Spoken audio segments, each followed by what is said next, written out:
Greetings and welcome to Suzuka. Today I'm going to tune up some old cars. I've got some old Fly GB track cars here that I've had for at least 25 years, and they're getting pretty tired. Some have some old silicone tires on them, and I'm going to convert those over to urethanes and put new motors in and true the tires. To start with here, I'm going to work on this this Porsche 908 Flunder that was raced in the 1970 Le Mans. Came in third place with a guy by the name of Rudy Linz, and also you probably heard the name Dr. Helmut Marko. He works for Red Bull now, of course, but he was also the driver of this car. So what I'm going to do is I'm going to take a couple laps with this car. I'm going to set the camera down here and see what my best time is. I'm not going to be very excited because these cars are dog slow.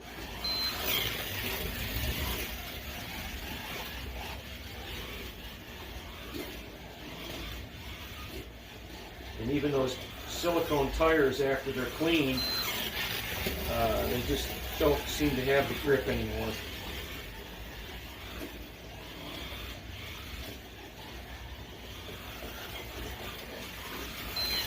All right.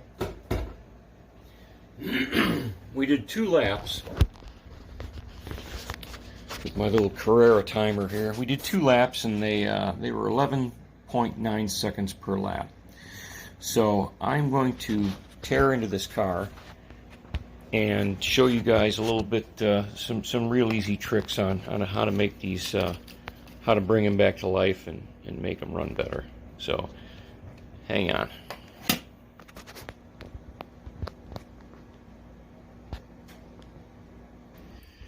I've disassembled the car, and as you can see, it's got a little bit of crud on the inside there. We're going to clean that off, and the chassis itself has a bunch of ground foam and other dirt and debris in there. You can see where we glued magnets everywhere we could back in the day. They ran really fast, but it beat up the motors, and when they did come off the track, they were traveling at such speeds that they would tend to hit things and parts would come off real easy. So I'm going to pull this axle off. I'm going to snap on some urethane tires, true them up, and then we'll swap out the motor. Okay, I've put on some new urethane tires, and these are really nice.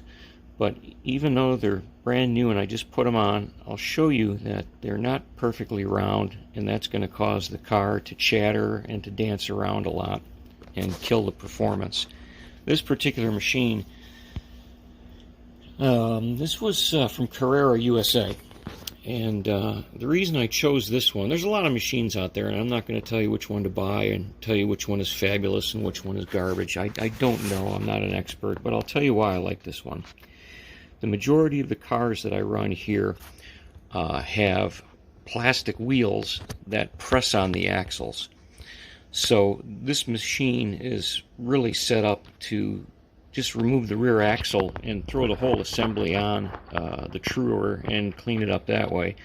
Whereas if you had aluminum wheels with set screws, you can take those off and put them on your mandrel or spare axle and clean them up that way. But this, you can do them both at the same time, and it gets them really nice. And I'll show you, like I say, even though this is, they look pretty clean, we're going to turn this on, give this a boost.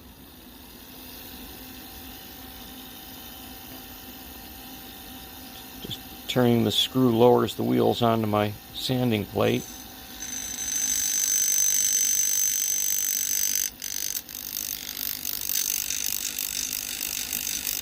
I already see some work coming off, or some material coming off one there. Let me lower it just a hair more.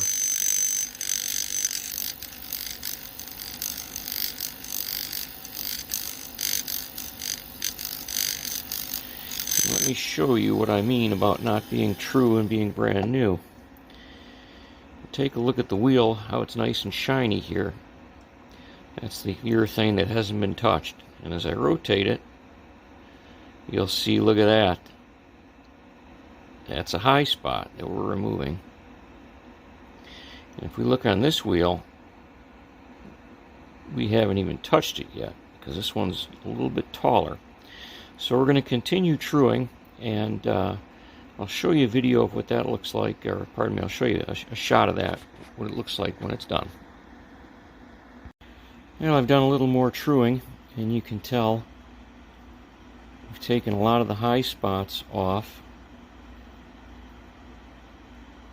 but we still have some work to do because we want to make that surface completely smooth and flat with no high or low spots at all. That's what this machine does. And if you don't have a tire truer, and if you're running non-magnet cars with tires like silicone or urethane, I really recommend buying one because the performance enhancement you get from doing this little 10-15 minute task is just night and day difference. So I'm going to continue at this, and we'll carry on shortly. I have completed truing the tires. Before I said if you ran a car without magnets that you'd really need to get one of these, but quite honestly, even if you run a car with magnets, a perfectly round tire is essential for performance. But you can see now that the tires are nice and flat around the track surface there, and smooth. That'll give us a nice smooth launch. We won't get any chattering or hopping. The other thing that I do need to do is there's a little bit of urethane when they mold the tires that sticks out on the back sides here. You could see it on this tire here. That may contact the gear, so I'm going to go ahead and trim that off, and then we're going to pull the motor out of this chassis. This is a pretty old motor. You could see some of that debris. Oh boy, that's pretty ugly. That's embarrassing. This isn't my car. This is someone else's car. So we're going to pull this motor out and swap it with a fresh one, and then take her for a ride. So we'll be back shortly. Okay, we're going to pull this old motor out and replace it with one of these here. These are VRC Hobbies. You can get these on eBay. I think they're $8 for 3 of them. This is an exact replacement for like a Scalextric sport motor. It's an 18,000 RPM motor. I only run my track at 9 volts, so this is perfect. I really don't need to go any faster than that because 9 volts with a car properly prepped, it's a lot of fun. Again, no magnets, and when they do come off the track, they don't take out the entire crowd like what happened in Le Mans in 1955. So I put a little soldering flux on my contact points there, and I'm going to just zap this on. Put a little bead of solder on the contact, so when I go to hook the wire up, it'll glue very nicely. And at the same token, we can take these old wires off.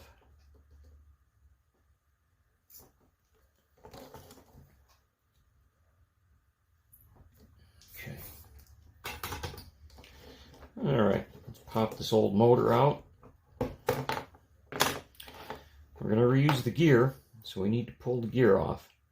I believe these are 11 tooth gears. Now, I'm going to have to hit pause here for a moment because I don't have, this gear puller won't work, so bear with me. Okay,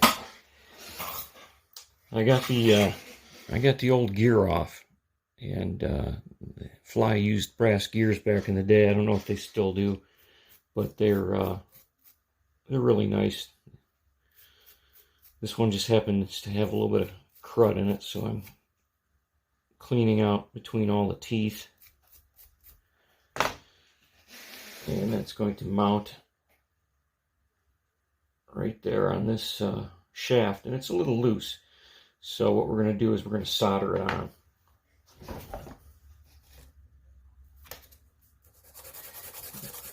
Clean the surface a little bit to get a nice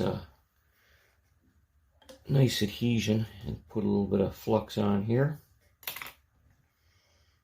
I'm going to go ahead and snap the motor in the cradle.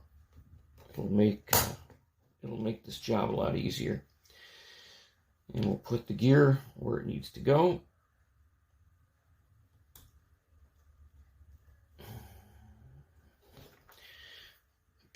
Put a little bit of flux on here.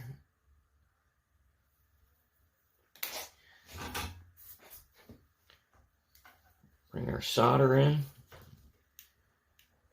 Get some heat in the shaft.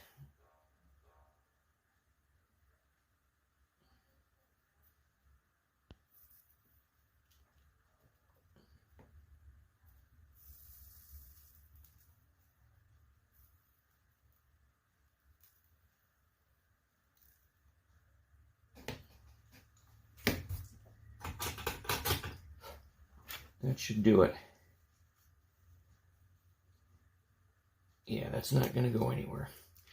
Now we can reattach our wires.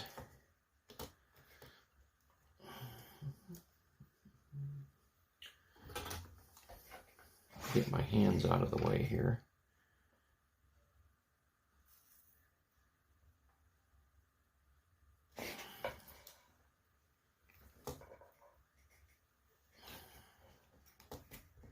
Sorry about the lack of view. I don't have a tripod, and I'm an analog kid in a digital world. Okay, so there we have our wires soldered into the new motor. Able to snap our axle in here.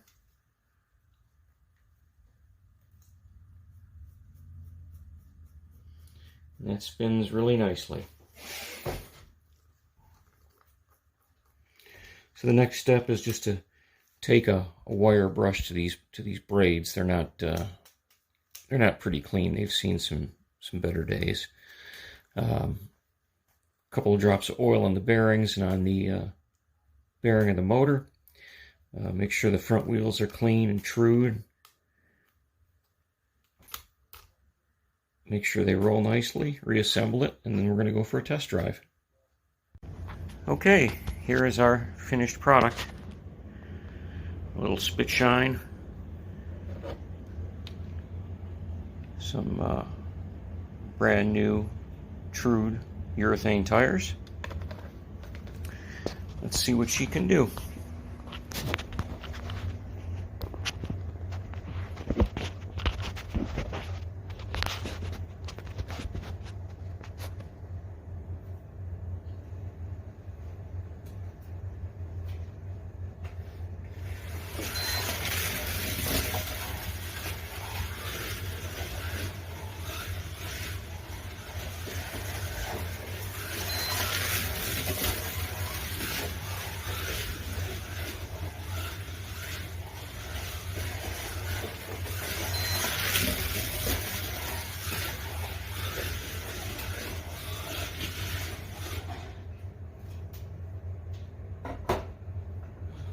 Little driver error there, but let's see what we did. We went from what, 11 point something or other, 8.8,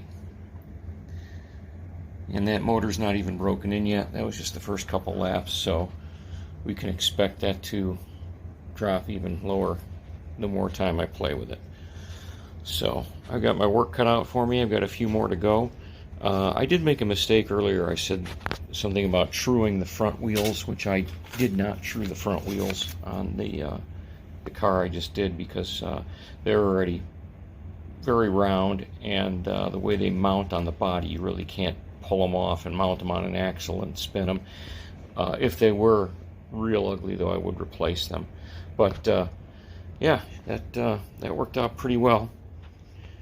So for approximately $6, a took a car that was just sitting in the toolbox collecting dust, and made it somewhat competitive, and we'll be able to drive it and enjoy it. I apologize, I'm not very good with computers or cameras, so I hope, well, I thank you first of all for staying with me this long through this video, and I hope you enjoyed it and maybe took something away from it. Thank you.